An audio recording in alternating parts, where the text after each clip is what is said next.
رسولوں نے کہا مل کر، فرشتوں نے کہا بڑھ کر، یہی حوروں کا نغمہ ہے، محمد سا نہیں کوئی۔ سراپا آپ کا لکھنے کو قرآن سامنے رکھا، قلم نے اتنا لکھا ہے، محمد سا نہیں کوئی، قلم نے اتنا لکھا۔ یکون اللہ ورسولہ احب الیہ مما سواہما، کہ اس بندے کے نزدیک تمام تر کائنات اور جہان سے زیادہ اللہ اور اس کے رسول محبوب ہوں۔ اس سے یہ بات معلوم ہوئی کہ جب تک ہمارے دلوں کے اندر پیغمبر اعظم صلی اللہ علیہ وسلم کی محبت راسخ نہیں ہوگی، اس وقت تک ہم مومن نہیں ہو سکتے۔ ایک موقع پر حضرت عمر فاروق رضی اللہ تعالی عنہ پیغمبر اعظم کی خدمت میں حاضر ہوتے ہیں اور کہتے ہیں اللہ کے رسول مجھے آپ سے بہت زیادہ محبت ہے۔ اللہ کے رسول علیہ الصلوۃ والتسلیم نے کہا عمر پھر سوچ کر کہو۔ حضرت عمر فاروق کہنے لگے اللہ کے رسول آپ مجھے پوری کائنات کے اندر سب سے زیادہ محبوب ہیں سوائے میری جان کے۔ اللہ کے رسول نے کہا عمر ابھی تمہارا ایمان مکمل نہیں ہوا، ابھی تمہارا ایمان مکمل نہیں ہوا، جب تک تمہارے نزدیک میں تمہاری جان سے زیادہ محبوب نہیں ہو جاتا اس وقت تک تمہارا ایمان کامل نہیں ہو سکتا۔ حضرت عمر تھوڑے وقفے کے لیے ٹھہرے، تھوڑی دیر کے لیے ٹھہرے، ذرا غور کیا، پھر فوراً بول پڑے والذی انزل علیک الکتاب، کہ آقا علیہ الصلوۃ والتسلیم اس ذات پاک کی قسم جس نے آپ پر قرآن مقدس کو نازل کیا، لأنت احب الی من نفسی، اب آپ مجھے میری جان سے بھی زیادہ محبوب ہیں۔ جب حضرت عمر فاروق رضی اللہ تعالی عنہ نے یہ جملہ کہا تب آقا علیہ السلام نے فرمایا الآن یا عمر، الآن یا عمر، اے عمر اب تمہارا ایمان کامل ہوا ہے، اب تمہارا ایمان کامل ہوا ہے۔ کوئی سوال کرنے والا یہ پوچھے ہم سے کہ چلو اگر ہم پیغمبر اعظم صلی اللہ علیہ وسلم کی محبت اپنے دل میں بٹھا لیں اور دنیا جہان سے زیادہ آقا علیہ الصلوۃ والتسلیم کو اپنا محبوب بنا لیں تو ہمیں کیا ملے گا؟ تو اس سوال کا جواب ہم ڈھونڈتے ہیں احادیث مبارکہ کے اندر۔ ایک صحابی پیغمبر کی خدمت میں حاضر ہوتے ہیں اور کہتے ہیں یا رسول اللہ متی الساعہ، اے اللہ کے حبیب قیامت کب واقع ہوگی؟ اللہ کے رسول نے کہا کہ آپ قیامت کے متعلق سوال کرتے ہیں، کوشچن کرتے ہیں اور پوچھتے ہیں، ذرا آپ یہ تو بتائیں ما اعددت لہا، آپ نے قیامت کے لیے کیا تیاری کی ہے؟ صحابی رسول کہنے لگے یا رسول اللہ ما اعددت لہا من کثیر صلاۃ ولا صوم ولا صدقہ، اللہ کے حبیب میں نے قیامت کے لیے بہت زیادہ نفلی نمازیں اور نفلی روزے اور نفلی صدقات وغیرہ تو نہیں کیے ہیں، ہاں اتنی بات پکی ہے احب اللہ ورسولہ، اتنی بات پکی ہے کہ میں اللہ تبارک و تعالیٰ اور آپ سے یعنی اللہ کے پیغمبر سے، اللہ کے حبیب سے، اللہ کے محبوب سے بے انتہا محبت کرتا ہوں۔ جب صحابی نے یہ جواب دیا آقا علیہ الصلوۃ والتسلیم نے ارشاد فرمایا المرء مع من احب، کہ بندہ قیامت میں اور جنت میں اس کے ساتھ ہوگا جس سے وہ محبت کرتا ہے۔ صحابی رسول فرماتے ہیں کہ مجھے اس وقت اتنی زیادہ خوشی ہوئی کہ اتنی خوشی مجھے کسی اور موقع پر نہیں ہوئی تھی۔ لہذا اگر ہم نے اپنے دلوں کے اندر پیغمبر اعظم صلی اللہ علیہ وسلم کی محبت کو بٹھایا اور پیغمبر اعظم صلی اللہ علیہ وسلم کی عظمت کو بٹھایا تو پھر انشاءاللہ العزیز ہمیں امید کامل ہے کہ ہمیں بھی آپ علیہ الصلوۃ والتسلیم کے قدموں میں جگہ ملے گی۔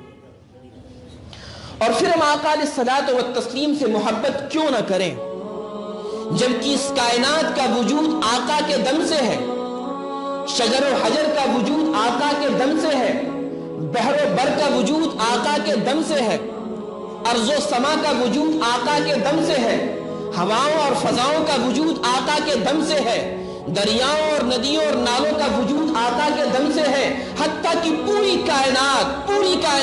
آقا علیہ الصلوۃ والتسلیم کی بنیاد پر ہے۔ اگر اللہ رب العزت کو پیغمبر اعظم صلی اللہ علیہ وسلم کو پیدا کرنا مقصود نہ ہوتا تو یہ کائنات وجود میں نہ آتی، یہ کائنات وجود میں نہ آتی۔ آج ہمارے جسموں کے اوپر جو لباس ہے، آج ہمیں جو عزتوں بھری زندگیاں ملی ہیں، آج ہمیں رہنے کے لیے جو مکانات عطا ہوئے ہیں، یہ سب پیغمبر اعظم صلی اللہ علیہ وسلم کا صدقہ ہے۔ اگر آقا علیہ الصلوۃ والتسلیم کا صدقہ نہ ہوتا تو ہمیں پہننے کے لیے لباس میسر نہ آتا، اور یہ عزتوں والی زندگی میسر نہ آتی، رہنے کے لیے مکانات میسر نہ آتے۔ یہ میں کیوں کہتا ہوں؟ دلیل کیا ہے اس کی؟ تو آئیے ذرا ہم دلیل کی طرف توجہ کرتے ہیں۔ اللہ تبارک و تعالی نے سیدنا آدم علیہ الصلوۃ والتسلیم کو پیدا کیا، اور پھر سیدنا آدم علیہ الصلوۃ والتسلیم سے ہی آپ کی اہلیہ محترمہ حضرت حوا کو پیدا فرمایا۔ ان دونوں کو پیدا فرمانے کے بعد اللہ رب العزت نے ان دونوں حضرات کو جنت میں داخل کر دیا، اور جنت کو ان کا مکان بنا دیا، اور جنت کی تمام تر نعمتیں ان کے لیے حلال کر دی، اور حکم دیا آدم و حوا تم پوری جنت میں جہاں چاہو گھومو اور ٹہلو اور کھاؤ اور پیو، اور جنت کی جس نعمت سے چاہو فائدہ اٹھاؤ، لیکن وَلَا تَقْرَبَا هَٰذِهِ الشَّجَرَةَ أَبَدًا، اس ایک درخت کے قریب نہ جانا، اس کے پھل کو استعمال نہ کرنا، باقی پوری جنت تمہارے لیے حلال ہے، جہاں چاہو گھومو اور جہاں چاہو پھرو اور جہاں چاہو ٹہلو اور جو چاہو کھاؤ اور جو نعمتیں چاہو استعمال کرو، یہ سب کا سب تمہارے لیے۔ اللہ نے آدم و حوا کو پیدا کیا، میاں بیوی بنایا، جنت کو ان کا گھر بنایا، اور جنت کی تمام تر چیزیں ان کے لیے حلال کر دی سوائے ایک درخت کے، فرمایا اس کے قریب نہ جانا۔ لیکن ہم سب جانتے ہیں کہ سیدنا آدم علیہ الصلوۃ والتسلیم سے خطا ہو گئی، سیدنا آدم علیہ الصلوۃ والتسلیم سے ایک لغزش اور ایک چوک ہو گئی، اور جس درخت کے قریب جانے سے اللہ نے منع فرمایا تھا اس درخت کے قریب چلے گئے اور اس کے پھل کو کھا لیا۔ حضرت آدم علیہ الصلوۃ والتسلیم سے ایک غلطی ہو گئی، اس ایک غلطی کی سزا کیا ملی؟ اللہ تبارک و تعالیٰ نے سب سے پہلے اس غلطی کا تذکرہ پوری کائنات کے اندر کر دیا،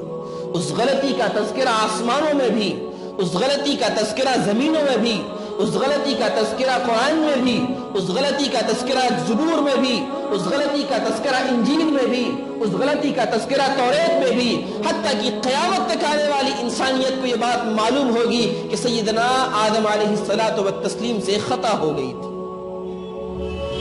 آدم علیہ السلام سے ایک خطا ہوئی، اللہ تبارک و تعالیٰ نے پوری دنیا اور پوری کائنات کے اندر اس کا شور کر دیا اور اس کا چرچا کر دیا کہ آدم سے خطا ہوئی، آدم سے خطا ہوئی، آدم سے خطا ہوئی۔ لیکن قربان جاؤں میں آقا علیہ الصلوۃ والتسلیم پر کہ آقا علیہ الصلوۃ والتسلیم کی امت، ہم اور آپ جو آقا کے ماننے والے ہیں، روز غلطیوں پہ غلطیاں کرتے ہیں، خطاؤں پہ خطائیں کرتے ہیں، گناہوں پہ گناہ کرتے ہیں، معصیت پہ معصیت کرتے ہیں، لیکن آقا کا صدقہ اور آقا کا طفیل ہے کہ اللہ تبارک و تعالیٰ نے ان تمام تر غلطیوں پر ستاری کا پردہ ڈال دیا۔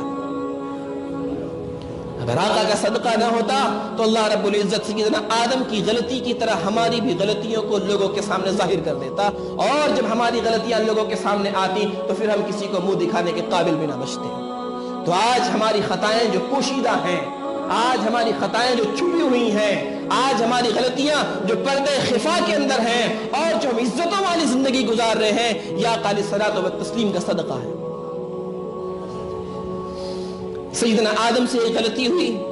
اللہ تبارک و تعالیٰ نے